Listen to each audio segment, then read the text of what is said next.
This is the Recovery Lab. Here we dive deep into the struggles, victories, and hope that stem from recovery.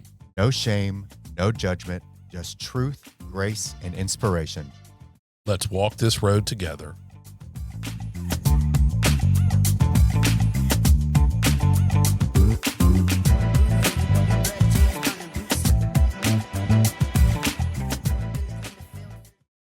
All right. Welcome back, my little Recovery Lab control group. We're here with Chief Scientist this week, Paxton Peters. He's the operator manager of the Alcoholics Anonymous of Central Office. You do a lot of work for a lot of people and have for a long time. We're super excited to hear your story and let all of our listeners hear more about you in case they haven't. And for those who do love you and know you already, you're getting the dose of a side of Paxton you've never seen before.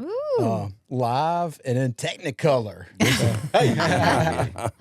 Thanks for coming on. We know it's a big sacrifice to take a Sunday afternoon to come sit in a studio and talk about yourself, which is I know something you hate doing.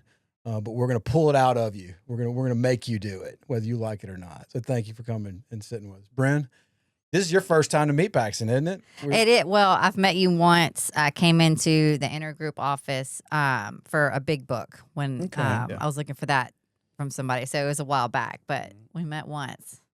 Oh, good. Yeah. All right. I've heard good things, though. Well, that's good. I have known Danny since I came to Mississippi, and been after me a while about doing something like this. And I'm not anywhere near a tech knowing anything of this kind of stuff is. This is a little different and strange, but Well, let me just say this real quick. The first time I ever met Paxton, this was 2006, had to be 2005, 2006. I was at Way Out, and I think I was outside smoking a cigarette, and here comes this old man skipping. I'm not kidding. He was skipping to the front door, like, and he was singing something or rapping something. Maybe he was like acting like he was rapping. And I was like, who the F is this guy? Yeah. And now we're sitting here talking to you now. So I don't want to take any of your time. But that I had to share that. That was my first time laying eyes on you at Way Out. And we've developed a pretty great friendship over the years. So I'm really grateful you're here. And I'm glad that people are going to be able to hear your story, and definitely now for years and years to come. So take it away, Paxton. Well, we were talking. I was talking to Brynn just before we got started, and I could go forever and ever and ever on my life story, but I think what's important is if we can transition into really where I am now. I was born in a little small farming town in eastern North Carolina. My mother's parents were farmers, and my father's family was in the export tobacco business. And so, I had three brothers, normal childhood. And the thing that I remember better when people ask me about, why did I start doing what I was doing? And I think everybody has their own reason, whether it can be they have illness in the family, they can get divorced, they can have, mental issues and whatever. And for me, I just didn't feel like I fit in from a really, really early age. I felt like, I had three brothers. My older brother was extremely good looking, athletic. My younger brother was just hilarious and funny. And then, of course, my baby brother's 10 years younger than me, so I don't really know much about him because I left home at 18. But I felt like a jigsaw puzzle that was missing some of the pieces of the puzzle. It was just, and so when I discovered things like we were talking about paregoric at 8, I would sneak it from my parents' medicine cabinet and go take a big slug and lay down in my bed and just spin. And so, and then I, started puffing gas when I was a little kid, when I was mowing the yards. Yeah. I'm mowing the yard and and spray paint, and then of course always drinking, from leftover drinks from my parents' house. But when I got 17 was when I first did my first shot of heroin, and that was my passion. Mm-hmm. And but it all of that nearly killed me. I came here in 2006, and I've been sober. It'll be 20 years, March the 12th this year. And so it was my 18th rehab. First time I went into rehab was 1976. I was court-ordered into AA in 1977, and I still had that missing pieces of my puzzle. And I walk in the rooms down in a basement of the First Baptist Church in Wilson, North Carolina, and I looked around the room, and all these old white men and one or two rough-looking women. And I thought, I have nothing in common with them. Mm. How old were you at this time? I was 21. And the only thing I ever did right from 1976 to 2006 is I continued to go back to the AA meeting. I was forced to, sometimes just to try to see if I could, but it was the only place I could go that the noise would stop. Mm. And do you remember anything in particular from any of the meetings that like stuck with you, and later on you were like, wow, yeah, I really get what they were saying when they said that?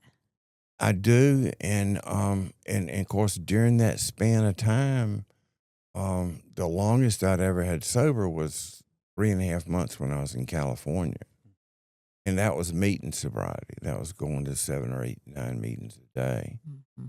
and hanging out with movie stars and rock musicians, and it just felt like I was one, but until I got home. But what I would see was people's lives were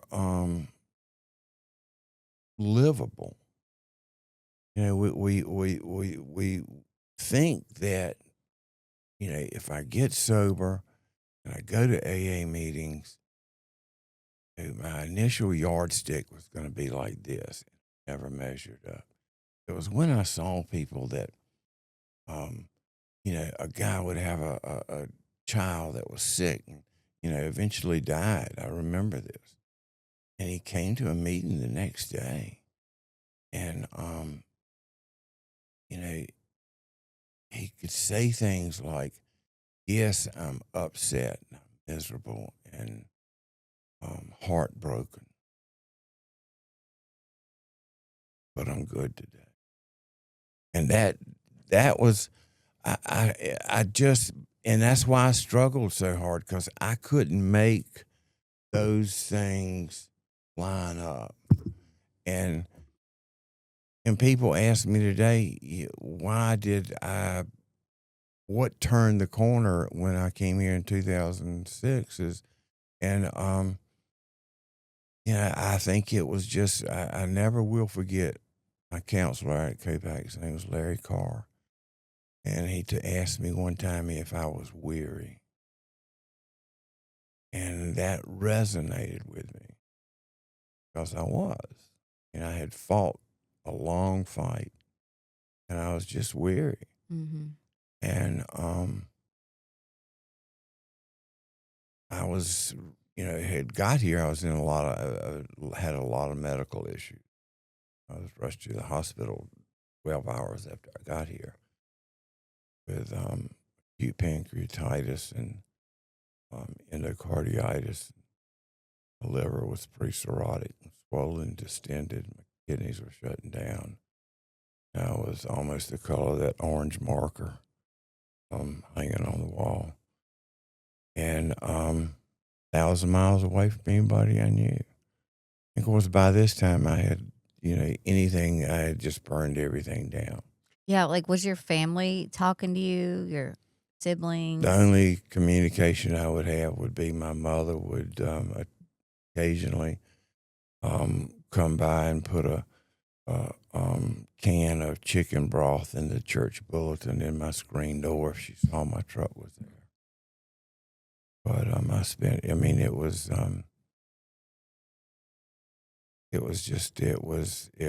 had been in the methadone clinic for 6.5 years. Mm. I came from California back to North Carolina to go back to start in the methadone because I'd been out there.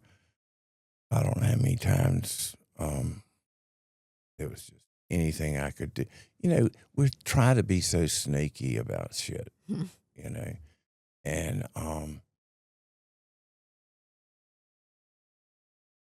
I had been kicked out of the methadone clinic, and so the last shot of heroin I did was December 15th, 2005, and I remember it just like it was yesterday. I was sitting in my truck when I did it, and I'd been kicked out of the methadone clinic a month before, and because I would do. I mean, what do we do? I mean, you could write the script. I mean, David knows exactly the same kind of shit. I mean, we think that we are smarter, slicker. We can beat this. We can outthink this if I just try a little harder or whatever. I mean, it was like I went to rehab 3 times when I was in the methadone clinic. We had a rehab upstairs that would detox me from alcohol and cocaine, and a methadone clinic in the basement. And what really kind of straw that broke the camel's back was the day had to drive to Raleigh to the methadone clinic. It was about an hour or so away, and the clinic's only open from like 6 to 11. So at 6 o'clock in the morning, and somebody reports me for swerving on the interstate, and State Patrol gets in behind me about the time I turn off into this little shopping center area where the methadone clinic was, and pulls in behind me with his blue light on. I get out of my truck, scurry into the methadone clinic thinking I might be safe, and when the highway patrolman comes in there, the people just scatter like roaches. And I was drinking on the way to the clinic at 6 o'clock in the morning with an open bottle of liquor. I mean, that should have been an indication, but I had enough methadone stockpiled to last me till March the 12th. You knew exactly how many. And yeah, because I was on 190 milligrams a day. Yeah. And my ex-wife had found Copac, which is now called Defining Wellness, on the internet. And she and my parents said, you need to go there. Mm. And I fought it. And that's when I counted them out and, made plans to get here. And so when I got here, they rushed me to the hospital with all that stuff. But it for me, I needed to stay here. Things started happening, little things. When you came down to Copac, and the first thing you have to do is go to the hospital and all that, and then you get discharged from the hospital and you go back to Copac. Is there what was it about this time? I mean, I know that's such a cliche question to ask. Well, it is, and for everybody, it's different. For me, I was a runner. Yeah. I would go to rehab when things got hot. I'd go to psych wards and mental institutions when I'd get committed. I'd go to the emergency room when the ambulance would come. But Copac back then, it was a 3-month minimum. Mm-hmm. And so it was a major, it took, some prying to get me to accept. Yeah. That. And that was just, the screws had gotten tighter and tighter. I was in major, major financial debt. There's so many times that I would sit on this little 3-room house that I was living in, and literally put a gun to my head and have a bottle of vodka sitting on the side. And just, I had at the time a 12-year-old son, and I just couldn't do it. And so, but I think for me, being the type of, from going into rehab so early, starting using and doing so early, I had to have it 3 months. And I'll have to give it to the staff out at Copac out then, because what they did, because I was in at the hospital the first 2 months I was here. And so they added 2 months to my 3-month stay for no extra charge, because I wasn't getting the rehab benefit when I was in the hospital. And that led me long enough to begin. I mean, you've had Denise on here. She can tell you stories of crazy mess that she and I owe a lot to her. I mean, a lot to her, some of the people that were out there. And it was just, I was there long enough, not for some major burning bush moment, transformation. Oh my God, I'm 51 years old. I think it's time to get sober. It was just little bitty cracks in the armor. Just little bitty things like that started to say, oh, maybe we can do it. So that's what it took. Everybody's case is a little different, but I do know that from doing this and doing it as long as I have, the way things have laid out in my life have been the way they were meant to be, not the way I necessarily wanted them to be. I had no idea I would ever be doing what I do now at the AA Central Office. I was applying for disability while I was still in treatment, because I have a lot of extended medical issues.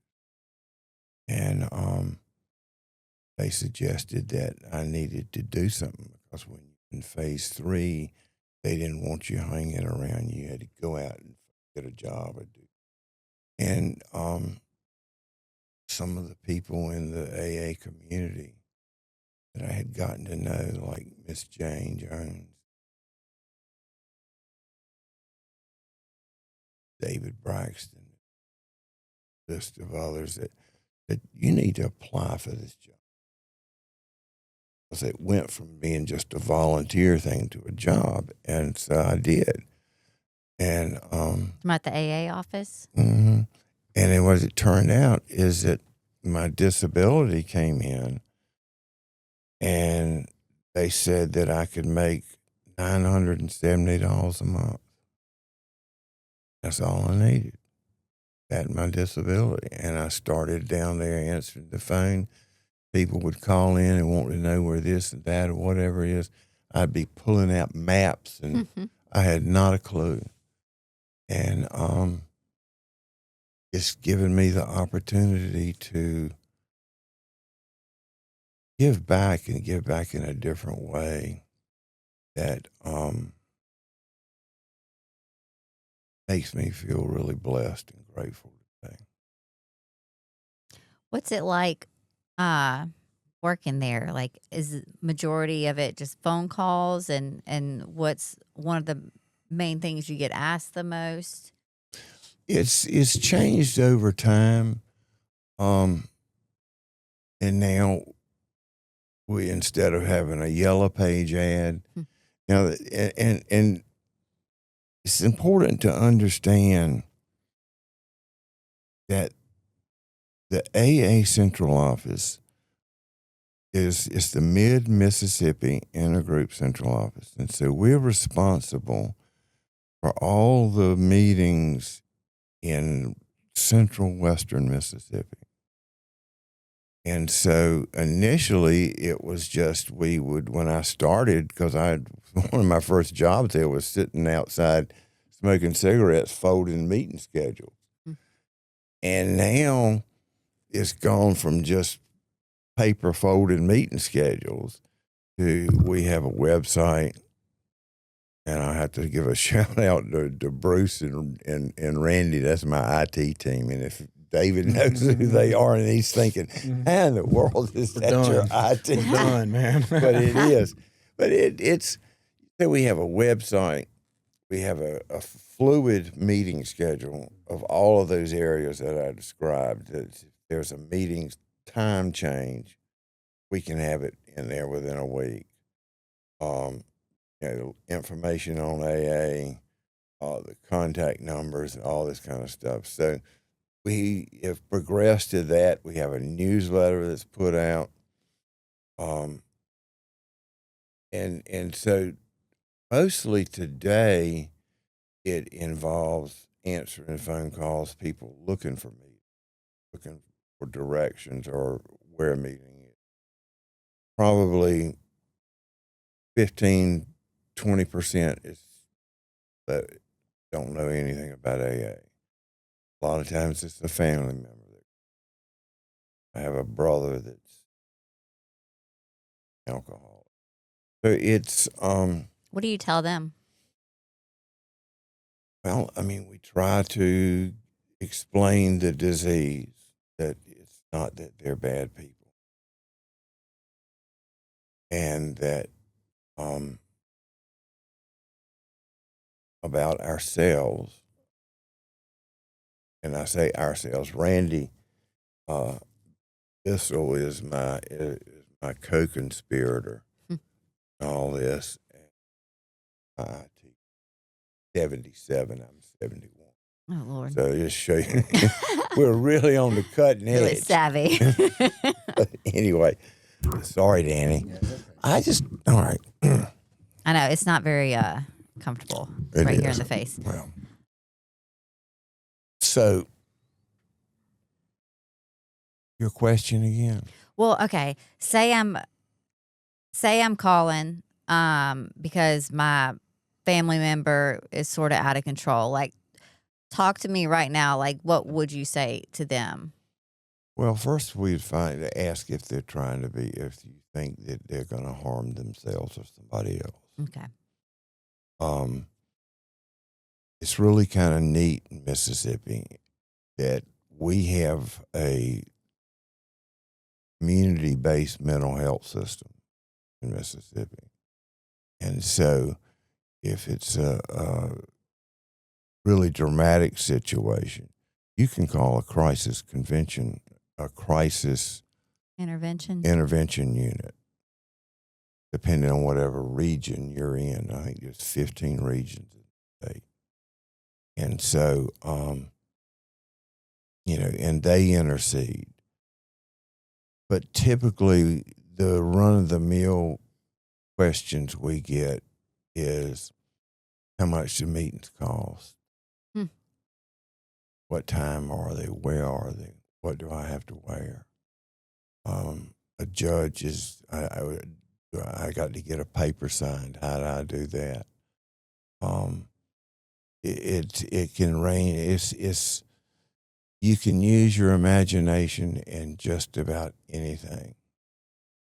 I got a question real quick. So, of all the calls that you got, has there ever been a call where after you got off it, you kind of were overwhelmed with gratitude and you kind of thought to yourself, this is why I do what I do? Every one. I had one yesterday.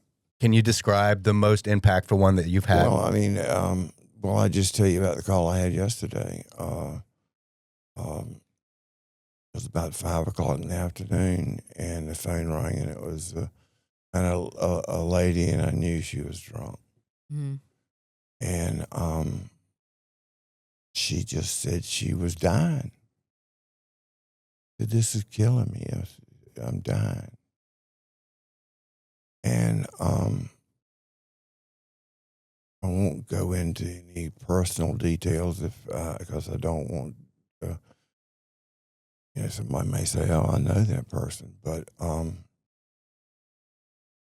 she said she had been to AA before, and that she'd stay sober for a few days, but she could not drink. Mm-hmm. And I know that feeling. She started talking about hiring a sober companion for $1,500 a day. And, I knew about that from when I was in California. Mm-hmm. Did you say 1,500 a day? That's what she told me. That's what I need to do next. But, but the truth of the matter is it, and when you're talking to a drinking drunk, as Bill, our co-founder, Bill Wilson would say, is that you're not going to be able to reach them. Mm-hmm. But we can't just throw them out. Mm-hmm. Call me back when you're sober. So I went through where there was meetings, and I just talked to her. And just listened to her. And told her that there was hope. And that's the, that's the only thing at that point that we can do. And it's heartbreaking and gratifying. Mm-hmm. I heard on a speaker CD the other day, and I'm probably just going to butcher the shit out of it, but it hit me so in the heart. And that's, my spiritual awakenings come just little touches of my heart. Mm-hmm.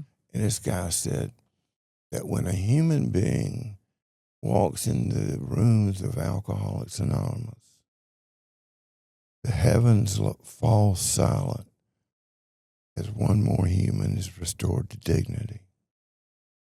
And here I am, approaching 20 years of sobriety, and have been given 2 lives. Pre-sobriety and sobriety now. And how if I could package it, I'd be the richest man. I had more money than Elon Musk. But what I've learned is that it's a slow walk. It's a slow walk. And if you're gonna be connected up with this, there's gonna be a lot of tragedy. Mm-hmm. But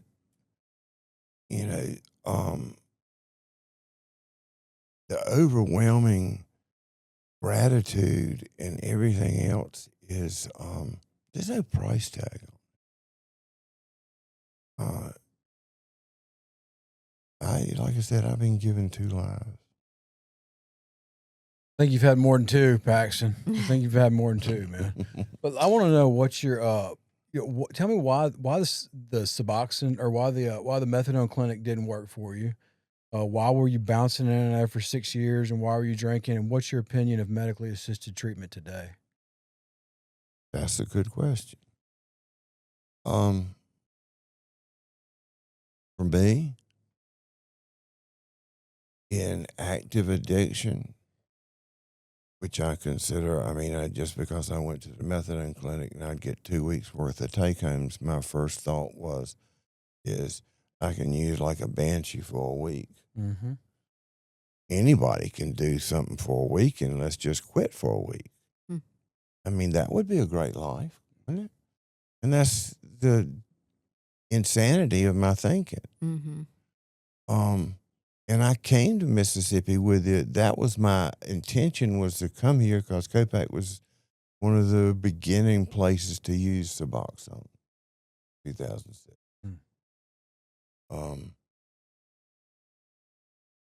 Essentially, I detoxed from methadone on morphine while I was in the hospital. I was only on Suboxone like 1 day. But it didn't work for me because I thought I was different. I thought I was above the rules. I thought that doesn't apply to me. And I thought is that medically assisted treatment has a place. Guys that I've sponsored, and my sponsor told me this, Tom told me this once, is that when you work with somebody that is on Suboxone or whatever, that if you rush them and force them to get off of it, you're creating a relapse potential. If you are more integrated in it and they're working with a doctor and they have a plan over a period of a year or two to titrate down, and because it's hard for me to conceive of true spiritual experiences that I get if I am affected. Mm-hmm. And that's just my opinion. I feel like if I'm affected, all I can think about when I'm unaffected is getting affected. Does that make sense? Yeah, So absolutely. just like, I don't know. I don't know. But I've known, but I've got a guy I'm sponsoring right now that was addicted to kratom, Mm-hmm. which is a new thing for me. I mean, yeah, I know. I mean, that came out a long time ago. Of course, if every bit of kratom was 100% natural, there would be no more vines in Southeast Asia. Right. I mean, that's where it comes from. Yeah. But nowadays we can chemically create. So anyway, he was addicted to kratom, and this poor guy's been in 40-something rehabs. He got into a place in Hattiesburg. Pine Grove? No, it's one of the community-based ones. Next up. Might have been. And was there for 2 months on Suboxone. And so, he's out now and we're doing good. Mm-hmm. And we're just, we don't look to the future. It's just, let's get a good day. Let's have a good day. Yeah. And I'm very strongly AA oriented, Mm-hmm. but hell, I'm a child of the 60s, 70s, and I'm gonna flow like I need to flow.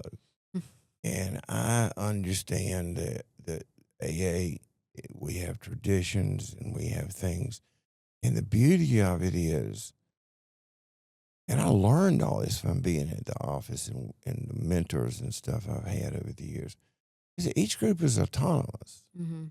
At my home group, Way Out group, I introduce myself as an addict alcoholic. If I go to another group and in their announcements they say, we don't want to hear any talk about drugs or whatever, I don't have a problem. I'm an alcoholic. Yeah. So I have to be able to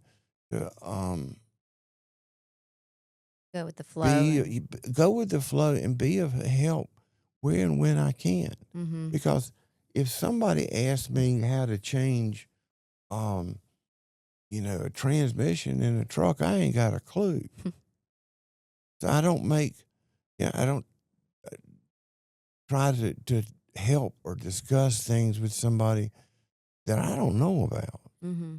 I could just talk about what I do. I know you know a lot about working the actual steps. Yeah. I see you do that with people in the community. I see you talking about it a lot. Tell me a little bit about your experience when you finally came in here and do Copac and you've got the separation from the drugs. You've gotten out of the hospital.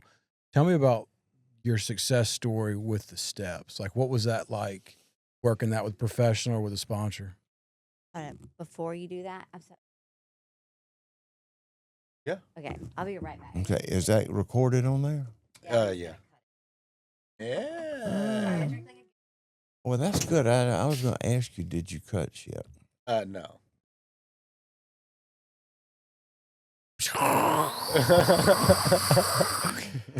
So What is your? How many Yeah. people watch this? tens of Zillions. people, tens of thousands, maybe a billion even. That's It's true. Could be true. We're big in Japan. Huge in Japan. Huge in Japan. Yeah. that's good. Yeah.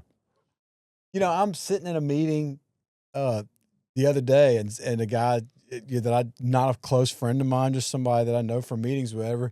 He laughs and nudges me and shows me his Facebook page, and it's got Recovery Lab open on it. He said, "I love the last episode." So I mean, people are listening that I don't even think about. Yeah, we have guests that come on that tell their story and they share it with their 10 or 15 friends and sponsees or whatever. And for that week, everybody's, watching them because they were on. We had when Cody Mann came on, I mean, I think we had we had 7,000 views because she's kind of a Jackson celebrity from running Okay. Sam's Lounge and doing her hair Okay. stuff. So we've had some guests that come on that bring a crowd, just like working in a There you go. club. You know, some people bring a crowd. And sometimes we're playing for the bartender, sometimes we're playing for the barmaid and nobody else here. Well, that's cool. all right. Yeah. That's I'll say this. As long as I've known Danny, when he gets his mind set on something, he's doing it. all in. He's doing it. Yeah. If it's tubs or selling petroleum or putting gasoline on a bonfire, Yeah. I mean, Doing it. he always does it big. is there any other way? I'm not going to tell all the stories I know of you. That's part 2. Yeah. All right, where were we? Okay, so sorry. Yeah, I want to know about your experience with the steps. Everybody has, everybody who's had long-term psychic change sobriety has worked the steps. And it's all a little bit different sometimes what they've done. Some of them took the first step really, really quick. For you, it looked like it took 25 years of research. I want to know kind of what some of your personal experience was with steps. It was it's because hearing them for 30-something years in meetings and opening them up and relating to what does that really mean. Like I started out saying, I had to really be broken to be able to hear.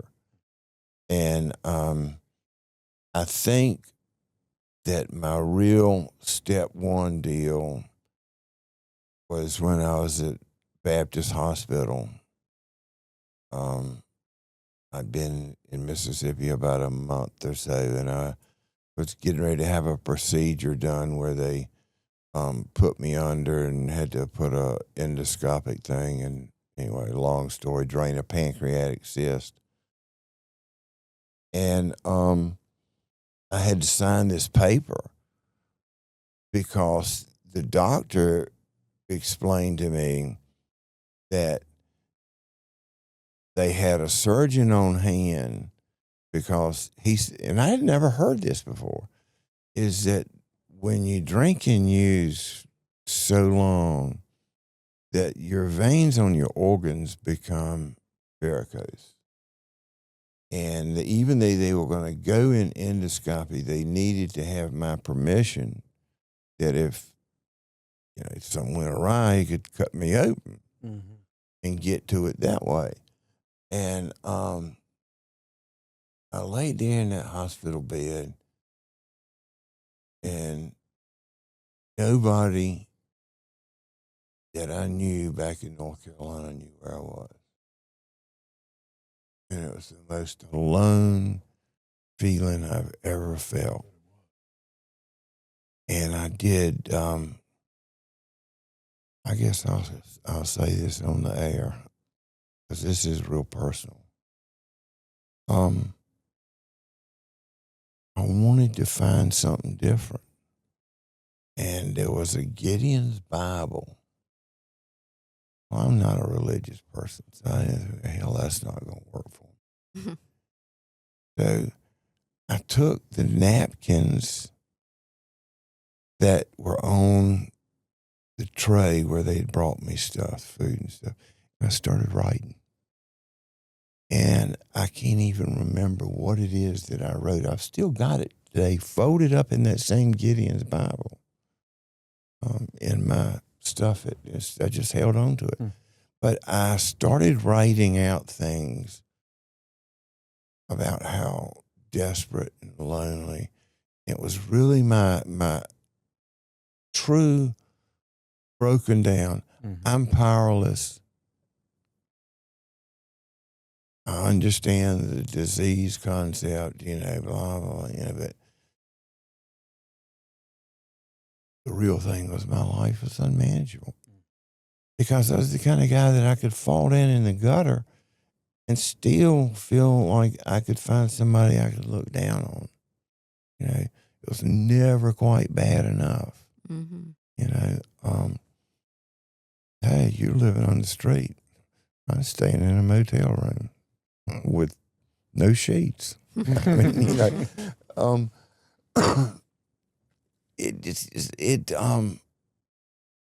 was the next day after the procedure, the day before I was getting ready to check out.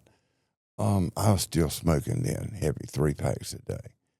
And so I would come down the elevator with my rolling IV and in my hospital gown that opens in the back.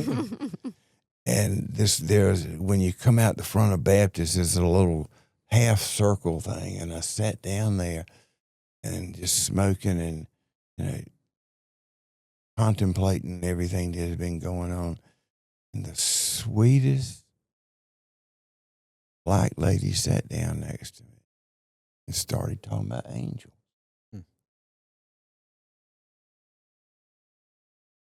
And I just talked to her for a while, and she got up and left. Wait, what'd she say?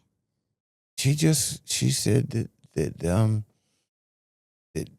she believed in angels, and that she wasn't calling you one. No, she wasn't calling me one. I just want to just for everyone She was listening. just looking for somebody to talk to. I had a family member or something in there. I mean, I ain't real sure. I mean, it's not like it was a crystal clear moment. I'd been, they had me doped up, but I swear it was real. Yeah. But and so when that, and then they started saying I needed to get a sponsor. And Ben Harris, oh, remember him? God almighty. Car salesman at Copac. Oh, yeah, he was at Hair and Gear for the longest. Is he still around? I don't know where he is. Anyway, he came out and said, I've asked him to be my sponsor. And what about him made you want to ask him? Well, he was talking and he came out to speak and he was talking about dope and all this, that, and the other. I thought, I like that. yeah, I like that. He'd been locked up. And I like that, and But then I found out what he was talking about was crack, and I never smoked crack. I've ate a lot of coke, and I smoked some freebase until we heard Richard Pryor set himself on fire. But it was a willingness to do something. And actually, and his first thing was to call him every day for a week, and between 5 and 5:15 because he was a car salesman. And I don't know why I did it, but I did it. And when I did that for a week, he started meeting with me, and I didn't have a vehicle, and so he would have to come out to the facility where we were in what essentially would be like a IOP situation now. It was the house that's furthest back was what we call the phase 3 house, and you got to have your phones and vehicle if you're close by, and get a job, and it was more freedom before you went to the next phase. But I did it. He said, get up every morning, get on your knees, ask God to keep you sober, read a morning meditation, and read 10 to 15 minutes in the big book every day. And this is the book that I have had since then. And actually, being a cheap ass like I was, I got this book in 2001, but I knew, and this is what happens when you're really loaded going to rehab, because you've been to rehab so many times, you know what the scope is. So I was thinking, well, they're taking all my money for rehab that I got to pay for 3 months worth, and I'm not going to buy a new book because they would give you books in rehab. So I brought the one I had from the rehab before. But anyway, my dog has chewed it several times. But it was to do that and to start where it says Alcoholics Anonymous. Mm-hmm. And simply just to read a few pages a day and highlight it and underline it. And it piqued my interest. And I think that's one of the things, when you talk about the steps, when you talk about how people get sober, you have to pique their interest. Because when we get here, most of us people have been trying to sell us a bill of goods for force feeding it. Whatever. You need to go to church more. If you found a sweet girl, if you could just get a nice job, do you think maybe you could keep from, spending every weekend in jail? Right. I mean, it's, and so it piqued my interest. And, being at the central office gave me a lot of opportunity to dig more. And that's what I did, is I got hungry for it. And the people that I know that have got some tranquility in their lives, gratitude in their lives, and, and are sober, maintain that hunger. And that's just, and that's how I proceeded. Because when I started getting through the rest of the 11 steps and started to look at myself from the 30,000-foot view, as opposed to as I looked over my shoulder and could justify and rationalize everything, the type of person that I'd be, and that I didn't like that. It was not the kind of people that my brothers were.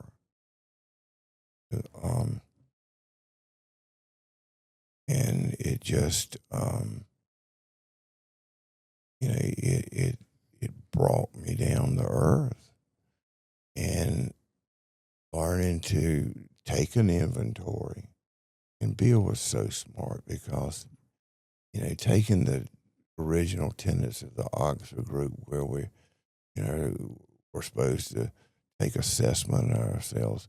Bill knew that us alcoholics and drug addicts would think, all right, well, I've done it once. I don't have to do it again. I've finished step 4 and 5. I'm done. Well, then he throws in the 10th step, and that we continue to do so.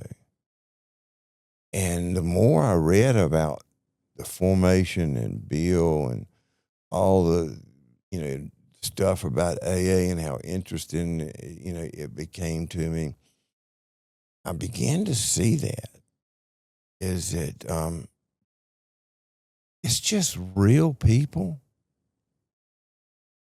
helping other real people, because it helps the first person stay sober. And all the failures that Bill had, that we've all had, the people that we've lost. I mean, David knows this as good as anybody that has got, your sober houses, and everybody that came through your sober house hit this thing ground running. I mean, wouldn't that be just It's like Disney World. Yeah. There'd be no trash on the streets. Man. Yeah. Everybody be fed and everybody be happy. But it's that few that grab hold that makes it worthwhile, Mm-hmm. and it's what keeps it separate from a cult or religion or anything different that's ever come along. Because all the essentials of the 12 steps, come from deep philosophical thinking and the Bible, the Quran, the Torah. It's all stuff that we've heard for thousands of years. And there have been a lot of programs that have tried to find a way to cure the alcoholic. And medical assisted treatment has got a place in it. But everything, because I tried rational recovery and all kinds of stuff. I've been bathed in the blood of Jesus. There's a lot. Go ahead. I was wondering, like, because you said, you weren't very religious, like what, and then when the lady was talking about angels and stuff like that, what was your relationship with God like before, and then what's it like now? Is there a relationship now? Oh yeah. It's and I wouldn't even begin to know how to describe what I conceive of it. But as a kid growing up, my parents were Presbyterian, and so Well, Frozen Chosen. We're brothers, man. Yeah. They I went to church and did that kind of thing, and even when I went to boarding school, it was Episcopal High School in Alexandria, Virginia. And I conformed for the moment. We're chameleons. I'd go to church and whatever, and as soon as church was over, I'm off. And I just didn't really, it didn't seem, I was too scientifically thinking. I don't know if that's the right way to put it, but I just could not, I didn't believe from the pictures I'd see in Sunday school of an old man with a white beard. And I'd seen too many tragedies. And when I was 13 years old, I had two 5-year-old cousins that were killed in an automobile wreck the day before Christmas. That's God done do. Okay. When I was 22 years old, my older brother, who was a month before turning 25, died in a one-car drunk driving accident. And he was the light of my life. He was the big football star at Episcopal High School and I was uninvited not to come back. I was there for 1 year because that was when I got involved in the anti-war movement and was marching in D.C. And I said I've had two lives, but this is the beauty of getting old. I can go from one topic to find you a whole nother one. So the steps, bringing it all back, is I needed to stop playing like I was in charge. Mm-hmm. And they opened up a new world for me. In step 3, when it talks about, walking through that arch of free man, I could visually see that. And the freedom that has been given to me. I'm having all these heart issues and everything right now. I was supposed to have my back operated on. I've got my spinal column is pinching all the nerves, and I have bad sciatica and neuropathy in this leg, and that kind of ruined the plan of doing anything about that. That was not in my plan. I mean, my deal was that I was going to get my back surgery, right now, so I could be ready to do my yard work in the spring and summer, because that's what I love. That's how I, that is my bonding with a power greater than myself. Is and a lot of that comes from my, agricultural upbringing and, my connection with the natural world. So things change, but it doesn't change my commitment to this program. And that's how I have to be able to differentiate between problems of life and life itself. It's good. I like that. Things change, but my commitment to this program doesn't. Mm. There's a line in our literature the doctor's writing about, come stand with us for a little while on the firing lines and see why we're not fired up about this program. Let the solving of these problems, the despairing wives, the lost children.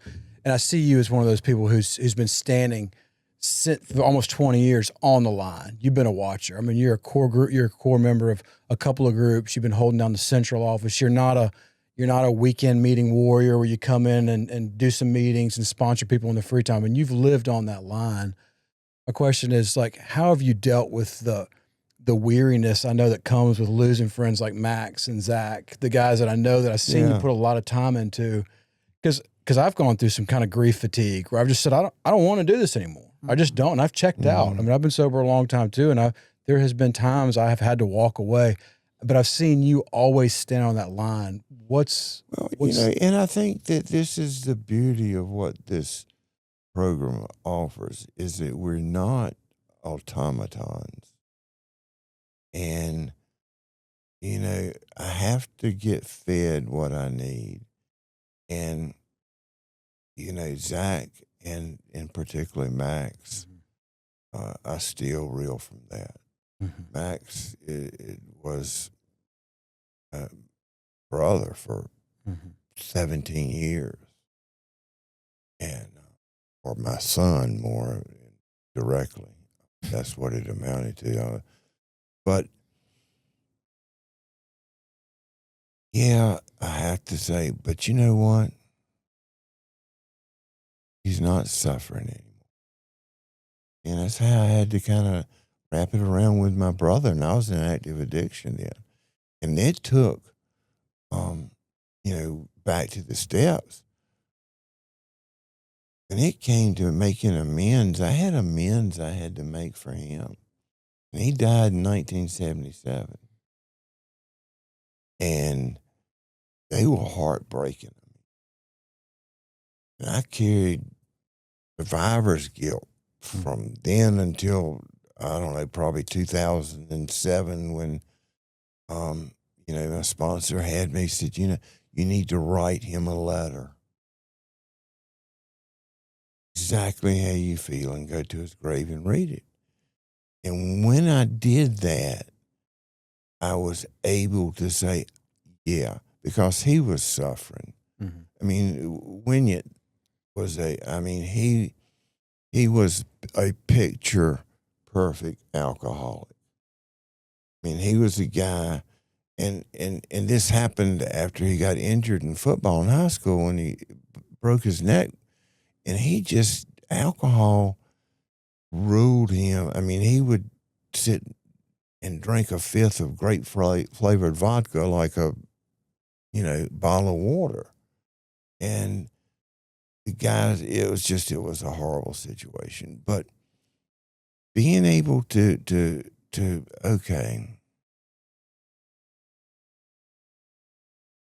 I have to balance it with I can't always stay in. I'm going to remember Max. I'm going to remember Zach. good times and a lot of times. But you know what? I got to also know that, you know, I got this guy that's new that I'm working with, and you know, this is going to be a trip. And I mean, it's just like anything else. I think you have to have some balance in life. I don't think, for me, I can't be. I have to switch gears from time to time. Are you able to do that? Pretty much so. Yeah. Pretty much so. I mean, yeah, I'm big. You know, love music. I have learned to be at peace with myself. I don't have to have a crowd of people around to make me feel one way or another. I can just be comfortable sitting down with my dogs, and you know, there's going to be disappointment, but one of the things, and you know what you were mentioning, I think is vitally important, that for me and for all of us, that we understand that I can take a step back. Because the people that I've seen over the years that took way far step backs and never got back in. You know, one of the saddest things that I have seen, or you know, have seen, and you know, is what happens to women in recovery a lot. Woman will come into recovery and they get sober, and things start going good. They start having children. They don't have the time. They don't come, and then they have more children and they don't come. And I have seen a number of women that have gone down that road, and sometimes they don't ever come back. And sometimes after 10 or 15 years, they start drinking again. And thank God when they do come back. And that can happen to young people as well. Mm-hmm. That come in, you know, Mississippi has a really strong MISSIPA, which is the Mississippi Conference of Young People in Alcoholics Anonymous program. It was real big in Jackson when I first got here, and then it moved up to North Mississippi, and it's been down more recently down around Macomb and Summit, and but I mean, that whole YPAW, people that get into that, and Danny can tell you, I bet he's been to one or two of them. Couple. Is a new dimension to bring people in, and it's just like women or young people. My hope is that we need people to stay, because if it wasn't for the people that were here when I got here, you know, that's not what this is about. This is about carrying it to somebody else. Mm-hmm. And that's how I perfect and enlarge my spiritual condition. You've already done enough to leave. You're quite a legacy, quite a story of all the work you've done. But what would you like to add to your story, to your legacy? You've already done so much, but what have you got your eye on now? Kind of be the silent sage in the corner of a couple of meetings? Would you like to do some deeper work somewhere else? What do you want to add? No one's ever referred to me as a silent sage. Throwing that out there. I don't know.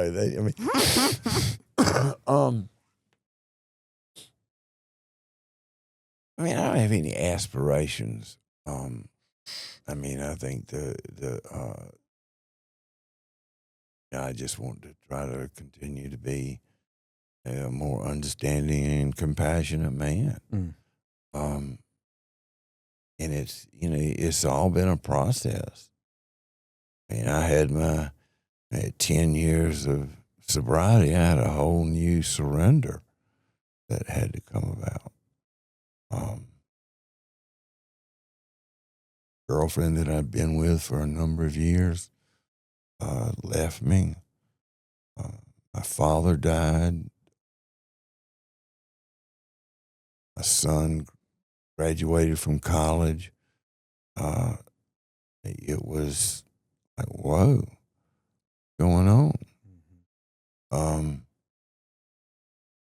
And so it took a stepping back and trying to understand that I was probably is not anywhere near the growth level that I wanted to be at.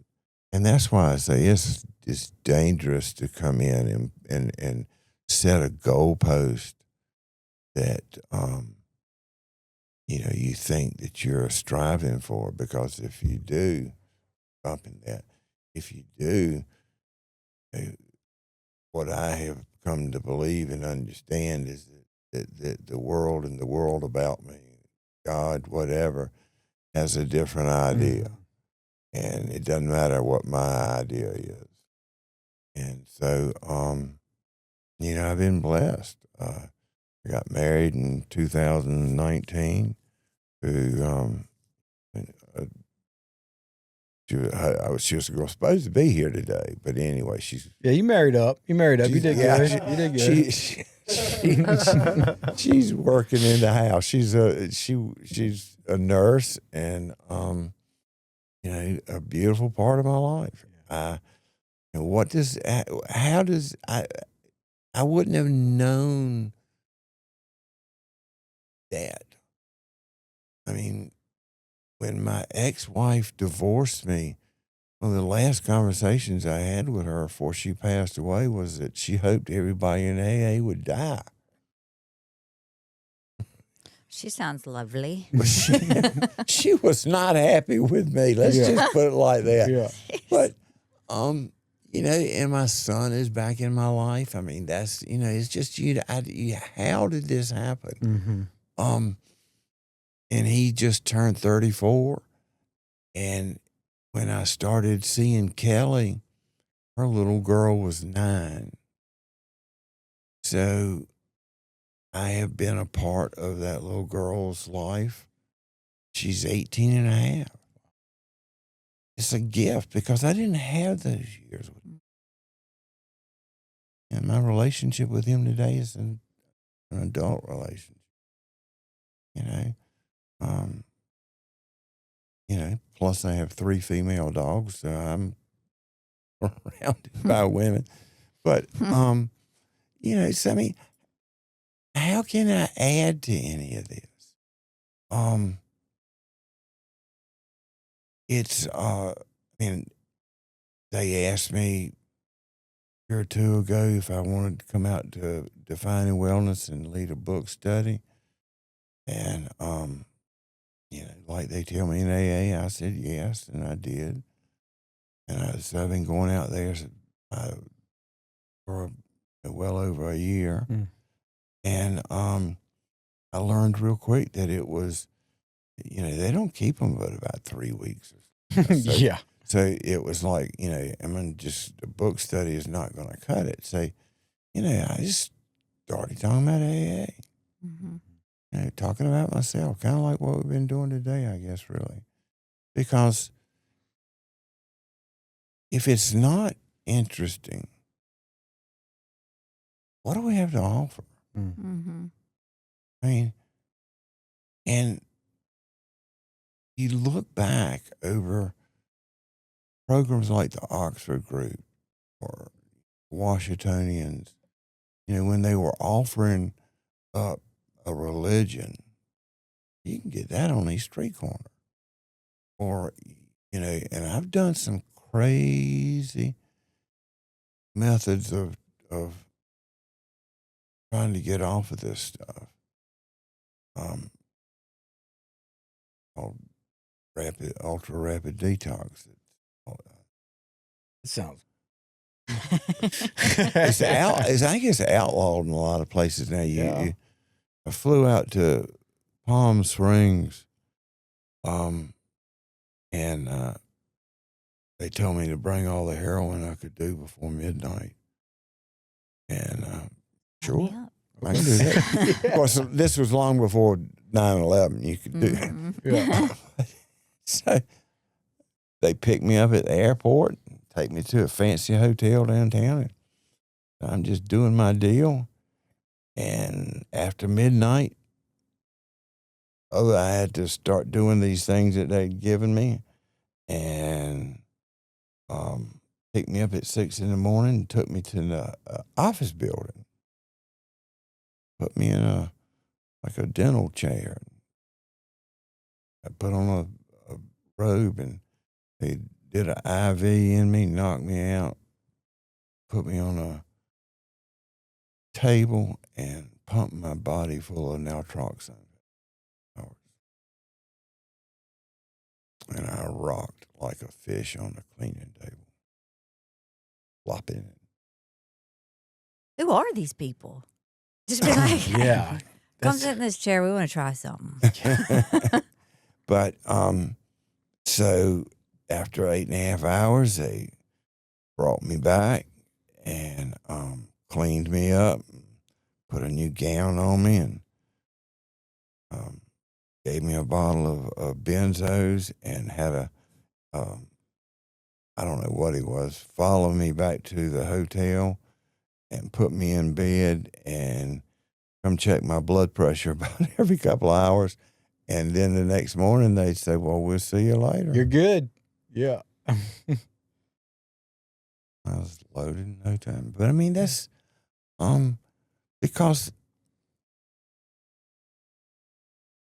we're in a society today that, I mean, they're trying to sell us something 24/7, every single hour of the day. And he has to have those people selling things to pay for this. You know, we're on a market. Yeah. And so if Alcoholics Anonymous is not attractive, it's not fulfilling its true purpose of extending that hand, what are we? And that's just, you know, it's important that we maintain that. And that's why I like that quote so much from that guy about, you know, restoring dignity. Yeah. And if I could be a part of just a small part of that, what greater aspiration? Mm-hmm. Well, I keep thinking about the woman you talked to at 5:00 yesterday, and how it'd probably been a while since she had anyone really listen to her, and so it makes me happy that people have that with you. You know, you're touching me right here because you know, after about 15 minutes, and I couldn't answer to. I said, "Well, let me give you. Don't you need to go to detox somewhere? Or you need to.